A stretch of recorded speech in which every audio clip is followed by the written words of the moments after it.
អូប្រិមត្តហើយបាទហើយចិត្តអ្នកសាងពីអីនេះបើកោតកូនមកហើយគឺយកគ្នាយកមកទុកចោលនៅក្នុងវត្តខាងកបោលេប្រិមត្តហើយឆ្លោះទៀតណាប្រិមត្តហើយបាទកូនហើយកូនបាទនេះអភ័ព្វអីក៏អភ័ព្វម្លេះមិនដឹងថាគាត់មានបញ្ហាអ្វីមានរឿងអ្វីបានជាបើកោតកូនហើយយកគ្នាមកទុកចោលនៅក្នុងវត្តទេប្រិមត្តយកមកទុកហ្នឹងបាទអូយប្រិមត្តហើយបាទហើយម៉ានេះទុកគ្នានៅខាងក្រោមបាទជួយកសែងខ្ញុ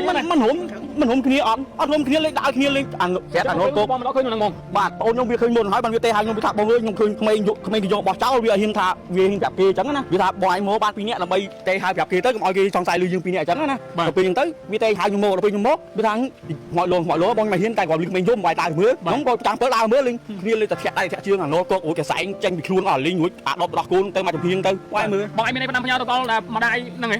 ងបើសិនជាមិនគិតថាបាបឬក៏បុណ្យអីយើងវាមើលឃើញដូចគ្នាក៏ប៉ុន្តែអាណិតគ្នាក៏គ្នាជាជីវិតមួយដែរបាទប៉ុន្តែខ្ញុំអត់ខ្ញុំនៅវត្តនឹងស៊ីបាយលោកក៏ខ្ញុំមានចង់ខ្ញុំចង់មានជីវិតរស់ដែរបាទចុះហេតុអីបើបកើតគ្នាមកហើយបងគ្នាចោលទៅអីស្អីគួរយ៉ាងណាក៏វាបោះបង់ចោលយើងពុកដែរបងមិនចឹងបាទបើថាមនុស្សប្រុសទៅក៏លោកវាបោះបង់ចោលពុកដែរវាតែមនុស្សស្រីមិនងាយទេបាទខ្ញុំឃើញមនុស្សស្រីអរគុណបងបាទលោកភ្លាមបាទលោកមានខ្លាំងបាទប្រិមិត្តបាទលោកពឹងមិនបាទភ្លាមនៅពេលដែលឃើញគេយកកូនមកបោះចោលមកផ្លុំចោលចិត្តបងដែលជាស្ត្រីដែលជាម្ដាយគេបងមានអារម្មណ៍យ៉ាងម៉េចដែរអាណិតហើយខឹងម្ដាយយកកូនមកចោលបើលឺប្តីខ្ញុំទេទៅខ្លះក៏អាវសឹងចំទាន់រត់មកមើលអាណិតទៅម្ដងមិញអាណិតក៏បងមើលទៅប្រហែលជាសម្រាប់មកបានប្រហែលថ្ងៃប្រហែលជា4-5ថ្ងៃហ្នឹង4-5ថ្ងៃបងនេះចានេះមិនមែនករណីទី1ទេណាតែឥឡូវខ្ញុំយករូបនេះទៅបណ្ឌិតសុខភាពនៅទីប៉ែតអង្គស្នូសិនណាបាទតមកបានយកតាក់តងលោកអភិបាលហើយនឹងចៅសង្កាត់ដើម្បីយកដាក់ទៅសង្គមកិច្ចឬក៏មានសប្បុរសជនណាដែលអត់កូនយើងអាចឲ្យបាទមិនបកគលទៅតាមលក្ខខណ្ឌស្មុំកូនណាបាទបាននឹងចំណុចហ្នឹងហើយបងអាចចាត់នេះមុននឹងវិញគឺបងទទួលដំណឹងថាយ៉ាងម៉េចដែរមុននឹងវិញអូមុននឹងគឺបងប្អូនយើងជាប្រតិកម្មមកតាម sticker យើងណាបាទអញ្ចឹងដោយមានការយកចិត្តទុកដាក់ពីអាដាមអគ្គស្នងការរងនិងជាស្នងការរងពេញបាទអាដាមជុនរិនហើយក៏ដូចជាអាដាមគុំស្រេងបាទហើយលោកគុំសុខដាក៏បានបញ្ជាផ្ទាល់មកបាទឲ្យខ្ញុំចូលមកមើលដើម្បីសំខាន់គឺសុខភាពក្មេងណាអញ្ចឹងហើយណាអាយមិនគាត់អញ្ចឹងអធិស្ឋានខ្ញុំសូមយកទៅបែបបន្តបន្តិចណាបាទក្នុងនាមបងដែលជាអធិការខណ្ឌផ្ទាល់បងមានអីសំណូមពរទៅកាន់បងប្អូនប្រជាពលរដ្ឋរបស់យើងនៅពេលដែលបង្កើតកូនមកយកគ្នាមកបោះចោលទុកចោលដូចសត្វដូចទៀតហ្នឹងបាទការធ្វើអញ្ចឹងគឺធ្វើឲ្យវាយើងអួរដើមកោបាទសម្រាប់ខ្ញុំគឺបាទមនុស្សធម៌មែនទេបងណាបាទមានការស្រាវជ្រាវបន្តទៀតគឺយ៉ាងណាបងយើងមានកាមេរ៉ាកោអីតាមឲ្យគាត់ធ្វើណាអីទេឥឡូវចាត់ទុកថានេះជាកូនម៉ាលីចុះណាបាទបាទអរគុណលោកអធិការខណ្ឌអកបូរបាទហើយក៏បញ្ជាក់ឃើញថានេះជាការយកចិត្តទុកដាក់បាទរបស់អាជ្ញាធររបស់យើងបាទគ្រាន់តែទទួលដំណឹងភ្លាមគឺថាចុះមកភ្លាមអធិការខណ្ឌកបូរបាទខ្ញុំជិះឡានមុនសិតដែរបាទអធិការក៏បានបាទ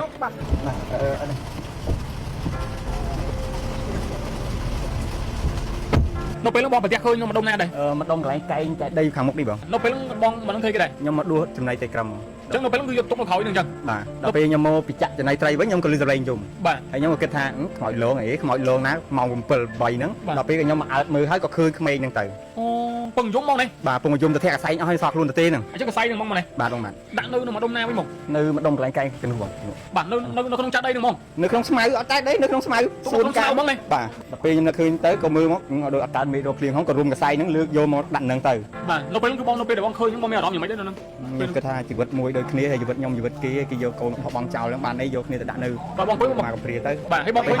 ស្អីហ៎ផងស្អីបងស្អីទៀតដូចទៅធាក់កសែងអស់ហើយហ្នឹងហើយមូសរួមគ្នាសម្ោចផងមូសផងខ្ញុំក៏រួមហ្នឹងយកមកហ្នឹងវិញទៅមិនដឹងថាម្ដាយនឹងចិត្តសាងពីអីទេបាទទោះជាមានបញ្ហាអ្វីមានរឿងអ្វីក៏មិនត្រូវយកកូនមកបោះចោលទេប្រិមិត្តបាទយើងចិញ្ចឹមបីបាច់ថែរក្សាគ្នាទៅបាទបើយើងជ្រុលបង្កើតគ្នាមកហើយនោះបាទយើងបាទនៅជាមួយនឹងគ្នាយើងអាចសប្បាយជាមួយនឹងគ្នាហើយបង្កើតគ្នាមកហើយហេតុអីបានជាយកគ្នាទៅមកទុកចោលបាទអត់ទៅចិត្តអ្នកសាងអំពីអីប្រិមិត្តបច្ចុប្បន្ននេះគឺលោកអធិការខណ្ឌកំពូលគឺលោកហ៊ុនពិសិដ្ឋគឺបានបញ្ជូនអធិការខាងលើគឺមកដល់មន្ទីរពេទ្យបង្អែកគ្រប់អង្គស្រួលហើយប្រិមិត្តតែក្រោយពីលោកទទួលបានដំណឹងថាមានម្ដាយយកក្មេងយកអធិការយកមកផ្លុំចោលមកទុកចោលនៅចំណុចនឹងវត្តខាងកំពូលបាទហើយលោកនឹងធ្វើការបញ្ជូនទៅកាន់មន្ត្រីពាក់ព័ន្ធដូចជាខាងសង្គមគិច្ចដើម្បីទុកឲ្យមើលថែប្រិមិត្តបងប្អូនចង់ប្រើផលិតផលកូរ៉េសុទ្ធ 100% មិនប៉ះពាល់ដល់សុខភាពគឺផលិតផលក្រុមហ៊ុន MACE មានទាំងអាហារបំពន់សុខភាពគ្រប់ប្រភេទមានទាំងគ្រឿងសម្អាងប្រភេទលេគ្រប់មុខនិងមានប៊ីចេង MACE ជាប៊ីចេងសុខភាពមានសុវត្ថិភាពដល់អ្នកប្រើប្រាស់អាចដើររកទិញតាមតូបតាមផ្សារ25ខេត្តក្រុងឬអាចរកទិញតាមเพจតំណាងចែកចាយទាំងអស់បានព្រមទាំងតាម Telegram និងเพจរបស់ក្រុមហ៊ុនអូប្រិមិត្តហើយបាទហើយចិត្តអ្នកសាងពីអីតែប្រិមិត្តនេះបើកោតកូនមកហើយគឺយកគ្នាយកមកទុកចោលនៅក្នុងវត្តខាងកបោលេប្រិមិត្តទូទាំងជនយើងបាទឲ្យឆ្លោះទៀតណ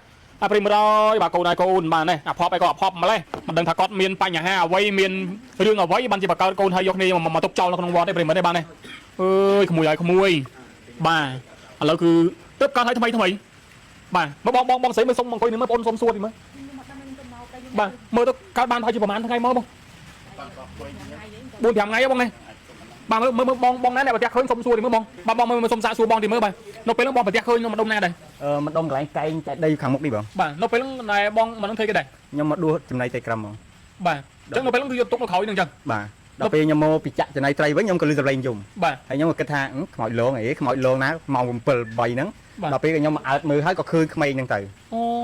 ពឹងយំមកនេះ បាទពងយំទៅធាក់អាសែងអស់ហើយសោះខ្លួនទៅទេហ្នឹង បាទអញ្ចឹងកសៃហ្នឹងមកនេះ បាទបងបាទ ដាក់នៅម្ដុំណាវិញមក នៅម្ដុំកន្លែងកែងទៅនោះបង បាទនៅក្នុងចាក់ដីហ្នឹងមក នៅក្នុងស្មៅអត់តែដីនៅក្នុងស្មៅសួនកៅបងនេះបាទ អូបាទអាប្រិមិត្តអញ្ចឹងនៅពេលហ្នឹងគឺកំពុងតែយំ បាទកំពុងយំទៅធាក់កសែងចេញខ្លួនអស់ហើយហ្នឹង បាទ ដល់ពេលខ្ញុំនៅឃើញទៅក៏មើលមកដូចអត់កើតមេរោគភ្លៀងហ្នឹងក៏រុំកសែងហ្នឹងលើកយកមកដាក់ហ្នឹងទៅ បាទនៅពេលហ្នឹងគឺបងនៅពេលដែលបងឃើញហ្នឹងបងមានអារម្មណ៍យ៉ាងម៉េចដែរនៅហ្នឹង ខ្ញុំគិតថាជីវិតមួយដូចគ្នាហើយជីវិតខ្ញុំជីវិតគេគេយកកូនរបស់បងចោលហ្នឹងបានអីយកគ្នាទៅដាក់នៅ បាទបងអង្គុយមក មកកំព្រាទៅ ឃើញតែបងបងឃើញមុនឯង បាទបង បាទ ខ្ញុំឃើញហ្នឹងដូចជាខ្ទង់ម៉ោង8ជាង9ហ្នឹងណា ម៉ោង8 9មកនេះ បាទ អត់ដំបងឡាច់ស្មានតែខ្មោចលង បាទ រៀបរត់អីយ៉ាងមិញ ខ្ញុំដើររត់ដែរតែនឹកខ្ញុំអត់មិនមែនថាអ្នកជាខ្លាចខ្មោចអីណាណាគាត់ថាដល់ពេលខ្ញុំអើតមើលទៅឃើញទៅបានខ្ញុំទេប្រាប់ហៅបងមួយ បាទបាទ គាត់មកជួយដឹងលឺចឹងណា បាទហើយបងឃើញស្រីហ៎ផង ស្រីបងស្រី ស្រីទៀត ដូចទៅធាក់កសែងអស់ហើយណា បង ហើយមូសរួមគ្នាទៅមកផងមូសផងខ្ញុំក៏រួមហ្នឹងយកមកនឹងវិញទៅ បាទអាប្រិមិត្តឲ្យបានមានបងប្អូនណាឧបត្ថម្ភទៅដល់គូ អត់ទេបង បាទឥឡូវទីទៀតលោកអត្តការចុះមកដល់ហើយខ្ញុំតាក់ទងទៅមិញលោកចុះមកដល់នឹងទីតាំងនេះសបញ្ជាក់ឃើញតការយកចិត្តទុកដាក់របស់លោកអត្តការគេបាទឆ្លោះណាស់អាប្រិមិត្តនឹង cute មកភាសាអង់គ្លេសហៅថា cute អាប្រិមិត្តបាននេះហើយដៃនឹងគឺនៅជាប់មកចូលសរោមប្រិមិត្តនៅរុំបងរុំអីទេបងអើយប្រិមិត្តហើយបាទមិនដឹងថាម្ដាយនឹងចិត្តសាងពីអីទេបាទទោះជាមានបញ្ហាអ្វីមានរឿងអ្វីក៏មិនត្រូវយកកូនរបស់ចោលទេប្រិមិត្តបាទយើងចិញ្ចឹមបីបាច់ថែរក្សាគ្នាទៅបាទយើងជ្រុលបកកើតគ្នាមកហើយនោះបាទយើងបាទនៅជាមួយនឹងគ្នាយើងហើយសប្បាយជាមួយនឹងគ្នាហើយបកកើតគ្នាមកហើយហេតុអីបានជាយកគ្នាទៅមកទុកចោលបាទអត់ដល់ចិត្តអ្នកសាងអំពីអីប្រិមិត្តបាទចិត្តអ្នកសាងអំពីអីបាទហេតុអីក៏ចិត្តអ្នកបាទខូម្លេះបាទហើយបកកើតទៅយកមកទុកចោលនៅក្នុងវត្តនៅលើស្មៅប្រិមិត្តបាទយកមកទុកហ្នឹង បាទ អូយប្រិមិត្តហើយបាទហើយម៉ាននេះទុកគ្នានៅខាងក្រោម បាទហូចជួយកសែងមានមិនរុំគ្នាអត់ បាទ អត់រុំគ្នាលេងដាក់ឲ្យគ្នាលេងអាស្រាប់អានោះគោក បងម្ដងឃើញនឹងហ្មង បាទបងខ្ញុំវាឃើញមុនហើយបានវាទេហើយខ្ញុំវាថាបងអើយខ្ញុំឃើញក្មេងទៅយកបោះចោលវាហ៊ានថាវាហ៊ានប្រាប់គេអញ្ចឹងណា បាទ វាថាបងឯងមកបាន2នាក់ដើម្បីទេហើយប្រាប់គេទៅកុំឲ្យគេសង្ស័យលឺយើង2នាក់អញ្ចឹងណាដល់ពេលអញ្ចឹងទៅវាទេហើយខ្ញុំមកដល់ពេលខ្ញុំមកវាថាខ្មោចលងបងមិនហ៊ានតែគាត់លឺក្មេងយំវាយតើទៅមើលខ្ញុំក៏ចាំពេលដើរមើលលេងគ្នាលេងតែធាក់ដៃធាក់ជើងអានោះក៏អូយកសែងចេញពីខ្លួនអស់លេងរួចអាដប់ដោះកូនទៅមកចំហៀងទៅវាយមើល បងឯងមានអី5ផ្ញើទៅដល់ម្ដាយហ្នឹងឯង បើសិនជាមិនគិតថាបាបឬក៏បុណ្យអីយើងវាមើលឃើញដូចគ្នាក៏ប៉ុន្តែអាណិតគ្នាតគ្នាជាជីវិតមួយដែរ បាទ ប៉ុន្តែខ្ញុំអត់ខ្ញុំនៅវត្តខ្ញុំស៊ីបាយលោកក៏ខ្ញុំចង់មានជីវិតរស់ដែរ បាទ ចុះហេតុអីបើបកកើតគ្នាមកហើយបោះបងគ្នាចោលទៅអីស្អីទោះយ៉ាងណាក៏គោវាបោះបង់ចោលយើងកំពុងដែរបងមិនចឹង បាទ បាទបើថាមនុស្សប្រុសទៅក៏លោកវាបោះបង់ចោលកំពុងដែរវាតែមនុស្សស្រីមិនងាយទេបាទ បាទ ខ្ញុំឃើញមនុស្សស្រី អរគុណបងបាទលោកភ្លាមបាទលោកភ្លាមខ្លាំងបាទប្រិមិត្តបាទលោកពឹងមិនបាទភ្លាមបាទបងអញ្ជើញបងសុំសួរតិចនៅក្នុងនាមបងដែរជាស្ត្រីហើយដែរជាម្ដាយគេម្នាក់នេះបាទនៅពេលដែលឃើញគេយកកូនមកបោះចោលមកផ្លុំចោលយើងចិត្តបងដែលជាស្ត្រីដែរជាម្ដាយគេបងមានអារម្មណ៍យ៉ាងម៉េចដែរ អាណិតហើយខឹងម្ដាយទៅយកកូនមកចោលគាត់លឺប្តីខ្ញុំទេទៅខ្លះក៏អាវសឹងចង់ទាន់រត់មកមើល បាទ ដើរមកមិញអាណិតទៅម្ដងមិញអាណិតគាត់ បាទ ខ្ញុំអត់មានលទ្ធភាពខ្ញុំយកទៅចិញ្ចឹមតែអត់មានលទ្ធភាពទេបានតែធំថាឲ្យប្តីខ្ញុំតាក់ទងឲ្យគេយកទៅពេទ្យអីខ្ញុំរួចអាណិតគ្នាជើងជាប់សរោមសំខាងដៃគេជាប់សរោមមូសខាំ បាទបងមើលទៅប្រហែលជាសម្រាប់មកបានប្រហែលថ្ងៃ ហើយជា4 5ថ្ងៃហ្នឹង 4 5ថ្ងៃបងណា ចា តែ មិនបោះណាបាទហើយ កបូលបានទៅដល់តាំងខ្លាចយកមិញបោះចោលហើយ ជិះពីនេះកាត់ទៅមិន ចាំបងឥឡូវនេះបងនឹងត្រូវធ្វើយ៉ាងម៉េចជាបន្តទៀតប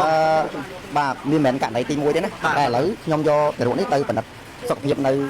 ទី8អង្គស្នូសិនណាបាទបាទតមកបានយកតាក់តងលោកអភិបាលហើយនឹងចៅសង្កាត់ បាទ ដើម្បីយកដាក់ទៅសង្គមកិច្ចឬក៏មានសប្បុរសជនណាដែលអត់កូនយើងអាច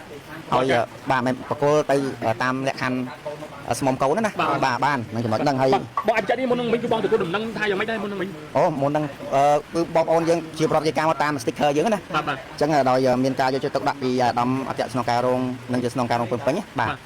អាដាមជំនរិនហើយក៏ដូចជាអាដាមគង់ស្រេងបាទហើយលោកគុំសុខបាក៏បានបញ្ជាផ្ទាល់មកបាទ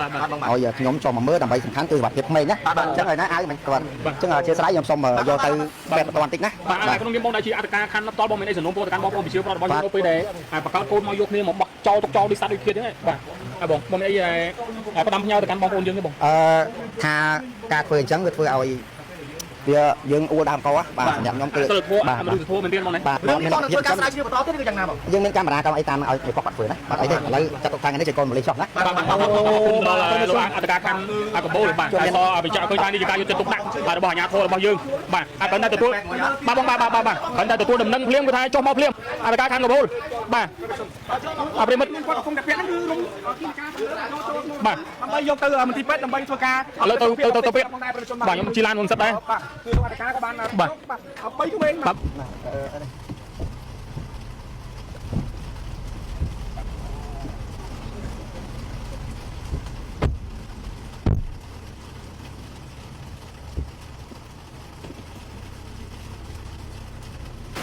បាទប្រិមត្តជនឥឡូវនេះបច្ចុប្បន្ននេះគឺលោកអធិការខណ្ឌកំពូលគឺលោកហ៊ុនពិសិដ្ឋគឺបានបញ្ជូនទេវការខាងលើគឺមកដល់មន្ទីរពេទ្យបង្អែកលោកអង្គស្រួលហើយប្រិមត្តក្រោយពីលោកទទួលបានដំណឹងថា